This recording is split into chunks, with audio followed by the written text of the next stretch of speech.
तो अब करेगी सरकार पक्का उन नौजवान साथियों को जो कॉन्ट्रैक्चुअल, जो एकेडमिक फाउंडेशन की बुनियाद पर लगे थे। पूरा मामला क्या है अभी हम बात करते हैं। अभी सुप्रीम कोर्ट ने ऑर्डर किया है, एक ऑर्डर की जो कॉपी है वो जारी की गई है कि जितने भी डेली वेजर मुलाजिम हैं जो एकेडमिक अरेंजमेंट की बुनियाद पर लगाए गए हैं, उनको सरकार विद इन 4 वीक्स 4 हफ्ते के अंदर जल्द से जल्द पक्का करें। नमस्कार, आप देख रहे हैं बनामतोश ऑफिशियल। तो चलो बात करते हैं कि मैटर क्या है। सरकार तो कहती है कि अभी जो सुप्रीम कोर्ट, माननीय ऑनरेबल सुप्रीम कोर्ट के द्वारा एक ऑर्डर पेश किया गया है जिसमें कहा गया है कि जितने भी डेली वेजर्स हैं, कॉन्ट्रैक्चुअल हैं, जो भी एकेडमिक अरेंजमेंट की बुनियाद पर लगाए गए हैं सरकार के द्वारा, वो उनको क्या करें कि उनको पक्का करें। 4 हफ्ते का टाइम दिया गया है। तुम सोच सकते हो कि 4 हफ्ते के अंदर सरकार को इन लोगों को पक्का करना है। सरकार टस से मस होने वाली नहीं थी, मगर ऑनरेबल सुप्रीम कोर्ट के द्वारा जब ये ऑर्डर जारी कर दिया है कि अब 4 हफ्तों में इन सब लोगों को एकेडमिक अरेंजमेंट की बुनियाद पे आपको क्या करना है, पक्का करना है। अब पक्का कैसे हो सकते हैं? सरकार तो ऑलरेडी कॉन्ट्रैक्चुअल एकेडमिक अरेंजमेंट पे जिन लोगों को एजुकेशन विभाग में लगाया गया था, जैसे कॉन्ट्रैक्चुअल लेक्चरर लगाए गए, और भी जो हेल्थ में लगाए गए, अलग अलग डिपार्टमेंट के थ्रू जिन लोगों को इन्होंने नियुक्त किया है, उनसे इन लोग कॉन्ट्रैक्ट साइन करके लिया है कि आपको 3 साल तक हम ये करेंगे, आपको 1 साल के लिए करेंगे, 7 साल के लिए करेंगे, फिर उसके बाद अगर आपका वो सिस्टम रहता है कंटिन्यू तो फिर पक्का किया जाएगा। और अलग अलग रूल जो चेंज करती है सुप्रीम कोर्ट में, जिन लोगों ने ऑर्डर किया था, क्या वो लोग पक्के होंगे या सब लोगों को पक्का किया जाएगा? अब देखना ये है कि क्या ये सरकार माननीय सुप्रीम कोर्ट का ऑर्डर को एक्सेप्ट करके काम करती है या नहीं करती है।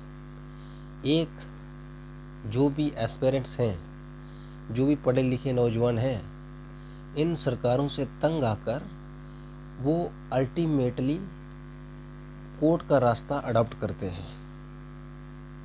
फिर जाके कहीं ना कहीं उन्हें थोड़ा बहुत राहत मिलती है, उस वक्त जाके उनके रास्ते खुलते हैं। अब अफसोस इस बात का है कि जितने भी ये जो कॉन्ट्रैक्चुअल लोग लगाए जाते हैं, किसी को 900 रुपया दे रहे हैं मंथली, किसी को 3000 दे रहे हैं, किसी को 9000 दे रहे हैं, इससे ज़्यादा किसी की पे नहीं है, किसी को 2500 दे रहे हैं। काम उनसे जितना एक ऑफिसर का काम होता है उतना ही उनसे लिया जाता है। क्या ये इंसाफ है?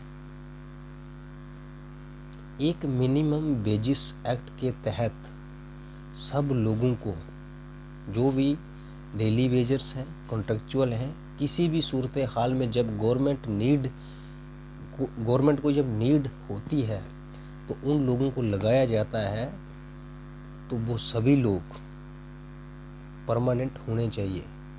उनको एक अच्छी सैलरी पैकेज देना चाहिए ताकि वो लोग अपनी फैमिली को अच्छे से सर्वाइव करवा सकें और अब खुद भी सर्वाइव कर सकें, अपने बच्चों को बेहतरीन शिक्षा दिला सकें। अभी MLAs की जैसे आपने देखा कि एक मतलब इन्होंने बोला कि हमारी सैलरी कम है, हमारे खर्चे मैनेज नहीं होते हैं भाई, और दूसरे दिन इनका सब लोगों ने इकट्ठा होकर पूरा रेजोल्यूशन वगैरह डाल के हाँ भाई हमारी सैलरी जो है वो इंक्रीज़ कर देनी चाहिए। मगर इन लोगों को तरस नहीं आता है कि जो हम डेली वेजर से काम ले रहे हैं, जो हम कॉन्ट्रैक्चुअल से काम ले रहे हैं। आप सोच सकते हैं यार, एक बिजली वाला बंदा जो है, जो इलेक्ट्रिसिटी डिपार्टमेंट में काम कर रहा है 4th क्लास में, और उस बंदे को बारिश हो, बर्फ़ हो, जैसी मर्जी हालात हो, उसको काम करना ही करना है। और उसको सैलरी कितनी दे रहे हो? कभी 6000, कभी 9000। कहाँ का सिस्टम है? और उम्मीद करते हैं कि ऐसे जैसे ये अब सुप्रीम कोर्ट में ये केस हुआ, अब सुप्रीम कोर्ट के द्वारा ऑर्डर किया गया है और इस ऑर्डर के तहत कहीं ना कहीं सरकार को फटकार लगे और ये इन लोगों को परमानेंट करें। और 4 हफ्ते का टाइम दिया है, अब देखते हैं कि क्या काम इस पे ऊपर करती है या नहीं करती है। तो आपकी क्या राय है कमेंट सेक्शन में ज़रूर डालें। मगर हम यही अपील करते हैं कि गवर्नमेंट को कि इन लोगों को according to the supreme court order ये लोग शुड भी नहीं, मस्ट बी परमानेंट होना चाहिए। इससे हम ज़्यादा कुछ नहीं कह सकते। अगर आप अपनी राय भी कमेंट सेक्शन में रखें और इस सरकार से ये दुआ करें कि ज़रा मेहरबान हो जाओ उन लोगों पे जिन लोगों को आप दिन रात काम लेते हैं और देते क्या हैं। धन्यवाद।